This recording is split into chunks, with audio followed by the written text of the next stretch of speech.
कोई और नहीं। भारत में जन्मे महामानव, भारत को दिशा और दशा देने वाले भारत रत्न बाबा साहब डॉक्टर भीमराव अंबेडकर जी, शिक्षा के महानायक ज्योतिबा फूले जी, मनुवाद की रीढ़ की हड्डी को अपने जूते की नोक से ठोकर मारकर तोड़ने वाले साहब पेरियार जी, लंदन जाकर जनरल डायर के छाती में गोली मारकर अपना नाम शहीदों में शुमार कराने वाले सरदार उधम सिंह जी, भारत के दबे कुचले शोषित वर्ग को जगाने वाले साहब काशीराम जी, बहुजन समाज में जन्मे सभी संत महापुरुषों को नमन करते हुए सम्मानित मंच को मेरा क्रांतिकारी जय भीम।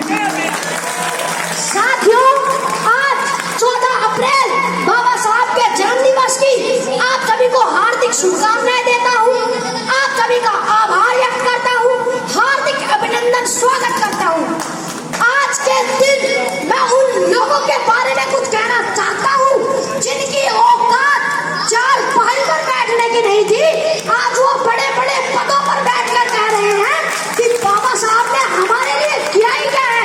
मैं उन लोगों को बता देना चाहता हूँ कि बात 26 नवंबर 1949 की है। 26 नवंबर 1949 को बाबा साहब ने इस देश का संविधान बनाकर तैयार किया और जब बाबा साहब संविधान को लेकर संसद भवन में पेश कर वापस आ रहे थे, तब वहां पर एक महापुरुष थे जिनका नाम था आचार्य कृपाली जी। आचार्य कृपाली जी ने पूछा, अरे अम्बेडकर, आज आप इतने खुशनजर क्यों आ रहे हो?